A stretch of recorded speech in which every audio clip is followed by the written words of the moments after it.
Hello students, welcome to Raj Malhotra IAS and another important session of HP General Studies। अगर आप भी Himachal Pradesh administrative services की तैयारी कर रहे हैं तो बच्चों कंसिस्टेंसी के साथ हमारे इन सेशंस को डेली अटेंड करिए, आपकी बहुत बेटर प्रिपरेशन होगी। आज के सेशन में हम हिमाचल की हिस्ट्री से एक बहुत ही इंपॉर्टेंट टॉपिक को डिस्कस करने वाले हैं and that is basically the hill state of Kangra region. Kangra का इतिहास तो एक सेशन में कवर नहीं हो पाएगा, तो आने वाले सेशंस में उसे हम डिस्कस करेंगे, लेकिन आज के सेशन में we are going to discuss thoroughly about the literary sources जो हमें कांगड़ा के इतिहास के बारे में बताते हैं। कांगड़ा रीजन को बहुत से नामों से जाना गया है। सबसे जो प्राचीन एंशिएंट नाम इसका है वो है त्रिगत। इसके बाद मैथोलॉजिकल स्टोरीज की तरफ देखें या मैथोलॉजिकल जो हमारी टेक्स्ट है उसके कंटेक्स्ट में बात करें तो इस रीजन को जालंधर नाम से जाना गया है। इसके अलावा भीमकोट, नगरकोट या कांगड़ा के नामों से भी ये पूरा रीजन जो है ये फेमस रहा है। So let us thoroughly discuss the important sources जो हमें जानकारी देते हैं इस रियासत के बारे में, इस प्रिंसली स्टेट के कंटेक्स्ट में। अब बच्चों प्रीलिम्स और मेंस दोनों ही पॉइंट ऑफ व्यू से यहां से सवाल आपके एग्जाम में आ सकता है और बहुत बार पूछा भी गया है। Let's start. सबसे पहले हम बात करेंगे why this region is called the Trigat रियासत। The main region behind is the location of this region. Trigat रियासत जो है ये 3 रिवर्स के बीच लोकेट करता है। इस तरफ आपकी रावी रिवर आती है एंड यहां आपकी ब्यास रिवर है और सदर्न टिप पर आपको सतलुज रिवर देखने को मिलेगी। सो इन तीनों ही रीजन्स में, इन तीनों ही रिवर बेड्स में ये आपको रीजन देखने को मिलेगा and that's why the name originated Trigata या Trigat. Alright, now it is also one of the oldest princely state of the India. पूरे भारत का सबसे प्राचीन ये प्रिंसली स्टेट भी कंसीडर किया जाता है। कैसे, आगे हमें पता चलेगा। अगर हम इसके ज्योग्राफिकल एक्सपेंशन की या एक्सटेंशन की बात करें, so the region was divided in 2 parts, hill region and plain region, और कैपिटल्स भी इनकी कुछ इस टाइप से ही स्टैब्लिश थी। हिल रीजन की जो कैपिटल थी वो थी नगरकोट, जिसे आज हम पुराना कांगड़ा के नाम से जानते हैं। यहां पर आज भी आप इसका फोर्ट देख सकते हैं।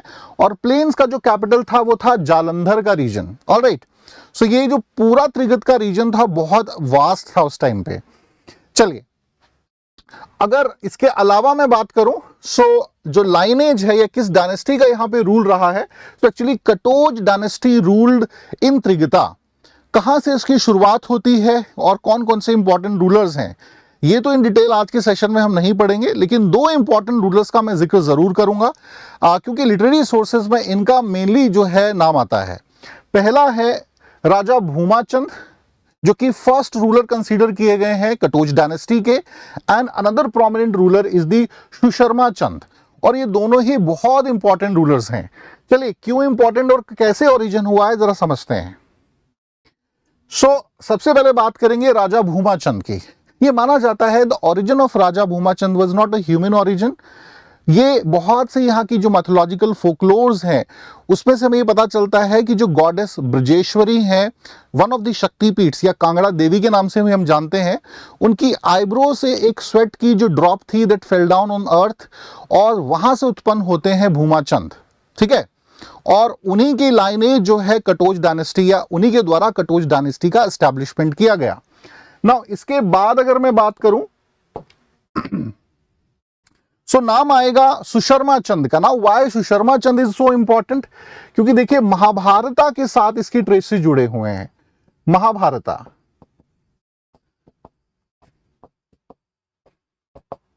Alright, it is believed that he was contemporary of Mahabharata period. He shifted capital from Multan to Nagarkot.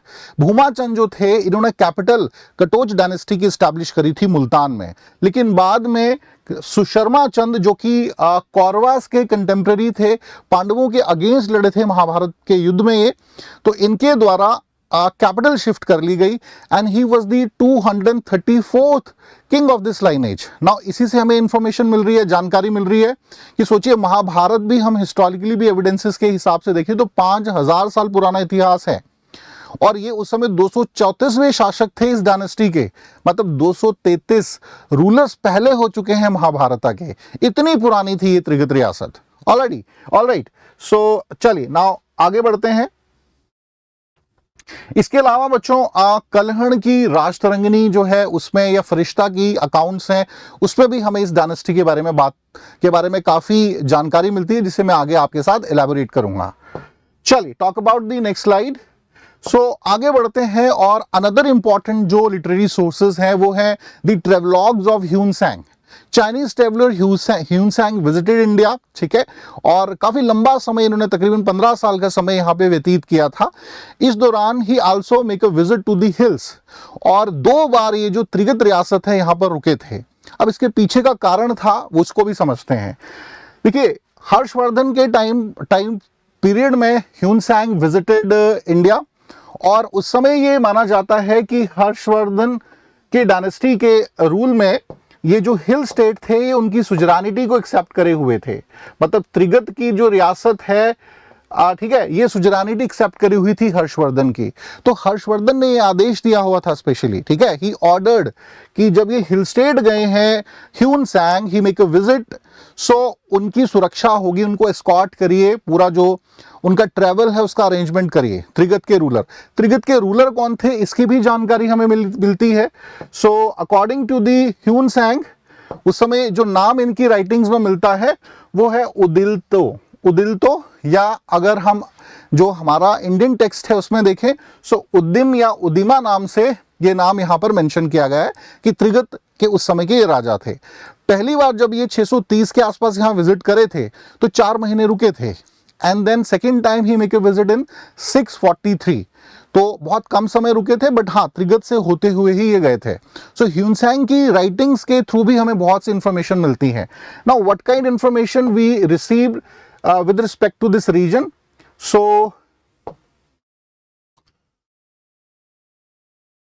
हाँ जी, तो अकॉर्डिंग टू ह्यून सैंग अगर मैं बात करूं, सो ह्यून सैंग का ये कहना था कि जो सराउंडिंग हिल स्टेट्स थे त्रिगत रियासत के, जैसे कि चंबा है, मंडी है या सुकेत है, ठीक है, यहां तक एक्सपेंशन जो था त्रिगत रियासत का हो चुका था। इनका अपना एग्जिस्टेंस एक समय रहा इन रियासतों का, लेकिन यस त्रिगत रियासत का जो एक्सपेंशन था इस पूरे रीजन में फैला हुआ था, और ये सभी यहाँ के जो छोटे छोटे राजा थे they have accepted the suzerainty of the ruler of Trigat. All right, तो such vast empire was created by the ruler of Trigata.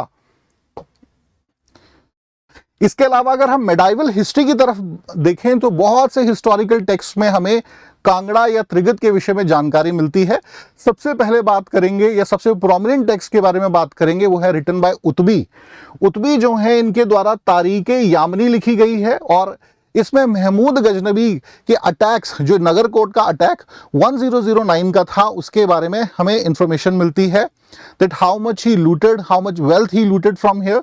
So according to this account, तकरीबन 700 mains of gold and silver, ठीक है, it was looted by Mahmood Ghaznavi, और उस समय इसको भीमनगर से के नाम से जाना जाता था। अब याद रखिएगा एग्जाम में सवाल पूछा जाएगा कैसे, प्रीलिम्स में आता है मेनली, कि भीमनगर से कांगड़ा रीजन को किस इतिहासकार ने संबोधित किया है, ठीक है, who mention in his text the region of Kangra by the name of Bhimnagar. Alright, तो उतबी नाम याद रखिएगा, Tarikhe Yamini. Talk about the second text, Farishta's account. Farishta भी बड़े फेमस इतिहासकार रहे हैं, मेडाइवल हिस्ट्री पढ़ते वक्त इनके नाम आप पढ़ते ही हो। तो इनके अकाउंट्स में भी इन्होंने जो ट्रेजर है कांगड़ा का या नगरकोट का, या उस समय इन्होंने इसे भीमकोट कह के संबोधित किया है। सो उसके ट्रेजर के कंटेक्स्ट में ये कहते हैं भाई 7 लाख दिनार, 700 mans of gold and silver plates, 200 या 200 mans of pure gold, 2000 mans of silver button and 20 mans of various jewels, ये कांगड़ा के या नगरकोट के ट्रेजर में थे। अब ये भी सवाल उठता है कि भाई इतनी ज्यादा कांगड़ा फोर्ट में या नगरकोट के फोर्ट में वेल्थ एक्यूमुलेट हुई कैसे। आप ये भी समझिए महाभारत से भी मतलब 233 राजा पहले हो रहे हैं, तो इतनी पुरानी रियासत में एक्यूमुलेशन ऑफ वेल्थ होगा ही। Alright, so third, Rajatarangini. Kalhana की जो राजतरंगिनी है इसमें एक बड़ा मेजर अकाउंट मिलता है, त्रिगत के बारे में जिक्र करते हैं। ये कहते हैं कि उस समय कश्मीर के राजा थे श्रेष्ठान, और इन्होंने त्रिगत पर अटैक करा था, ठीक है ना, इन्वेड किया था त्रिगत को। इसके विषय में भी ये हमें इंफॉर्मेशन देते हैं। अदर देन दिस, आईने अकबरी, आईने अकबरी में इस रीजन को, कांगड़ा के रीजन को विष्ट जालंधर के नाम से जाना गया। So these are some of the references which we have found in the medieval history, जहां पर हमें त्रिगत रियासत का या कांगड़ा का जिक्र जो है वो कहीं ना कहीं डिफरेंट जो हमारी पॉपुलर टेक्स्ट हैं उनमें मिलता है। अदर देन दिस, अगर हम बात करें यूरोपियन अकाउंट्स में, तो यूरोपियन अकाउंट्स में भी जो है त्रिगत रियासत या कांगड़ा रियासत का जिक्र होता है। नेक्स्ट बात करते हैं यूरोपियन अकाउंट्स, ठीक है, जालंधर, त्रिगत या कांगड़ा के विषय में जानकारी मिलती है। सबसे प्रोमिनेंट जो रेफरेंस मिलता है वो फेमस हिस्टोरियन कनिंघम्स अकाउंट या सर ए कनिंघम, इनकी राइटिंग्स में हमें मिलता है। अकॉर्डिंग टू हिम, या इन्होंने रेफरेंस दिया है पद्म पुराण का, तो ये इन्होंने कहा अकॉर्डिंग टू पद्म पुराण, मैथोलॉजिकली ये माना गया है कि ये जो रीजन है इसका नाम जालंधर पड़ा, और Jalandhar was actually a name of demon, जिसकी उत्पत्ति हुई थी गंगा और सागर के संगम से, ठीक है, और उन्हीं के नाम पर जो था, शायद इस रीजन में वो रहे होंगे, उन्हीं के नाम पे जालंधर का नाम पड़ा। Alright, talk about other travellers जो समय समय पर यहाँ पर आए हैं, जैसे थेवेनॉट 1666 में यहाँ विजिट करे, फोस्टर 1783 में यहाँ विजिट करे, मूरक्राफ्ट 1828 एंड विग्ने 1835, इन सभी ने अपने अपने अकाउंट्स में कांगड़ा का जिक्र किया है। कांगड़ा रियासत की जो इकोनॉमी थी, पॉलिटिकल लाइफ थी, सोशियो इकोनॉमिक कंडीशंस थी, उनके बारे में हमें डिस्क्रिप्शन विस्तार पूर्वक देखने को मिलता है। सो ये सभी वो इंपॉर्टेंट लिटरेरी सोर्सेज हैं जो हमें काफ़ी अधिक जानकारी देते हैं, चाहे वो मॉडर्न कंटेक्स्ट में हो, चाहे वो मैथोलॉजिकल कंटेक्स्ट में हो या हिस्टोरिकल कंटेक्स्ट में हो, और कांगड़ा के इतिहास को समझने में हमें काफ़ी ज़्यादा हेल्पफुल मिलती है। इसके अलावा वंशावली है, इसमें पूरी एक लाइनेज है कटोच डायनेस्टी के रूलर्स की, ठीक है, उससे भी हमें काफ़ी अधिक जानकारी मिलती है। Even there is a mention in Puranas, है ना, महाभारत की ट्रेसेस में हमें मेंशन हो रहा है त्रिगत रियासत का, या फिर अभी हमने देखा पद्म पुराण में मेंशन किया गया है त्रिगत को। सो ऐसी जो इंफॉर्मेशंस हैं ये बता रही हैं कि त्रिगत रियासत one of the oldest in this region थी। समय के साथ भी अगर हम देखें बच्चों, सो त्रिगत या कांगड़ा रियासत one of the most powerful dominant princely state पूरे हिल रीजन के बन गई थी। और ये बात हमें इस बात से भी पता चलती है, जितने भी फॉरेन इन्वेजन्स हुए हैं उनका टारगेट हमेशा कांगड़ा ही होता था। इवन अगर आप मेडाइवल हिस्ट्री देखते हो ना, उसमें भी तुगलक्स के अटैक हुए हैं, मुगल्स, दे ऑलवेज टारगेट या अट्रैक्शन उनका कांगड़ा ही रहा था। ये माना जाता था अगर कांगड़ा का फोर्ट जीत लिया तो पूरे हिल्स पर डोमिनेंस हो जाएगा। तो इस प्रकार से ये अप्रोच सभी रूलर्स की रहती थी, और इन सभी के बारे में हमें जानकारी इन सभी अकाउंट्स के माध्यम से ही मिलती है। चलिए स्टूडेंट, अब लास्ट में एक क्वेश्चन आपके लिए है मेंस ओरिएंटेड, कोशिश करिएगा इसका आंसर करने की। सिंपल है, but ever we have discussed so far, on the basis of this all you can frame out your mains answer. Discuss the various literary sources related to the history of Kangra state. All right, so you can mention, intro बनाइए अच्छी सी, ठीक है, mention करिए different नाम, और जो भी references हैं लिटरेरी सोर्सेज के उनको आप मेंशन कर सकते हैं विद एग्जांपल।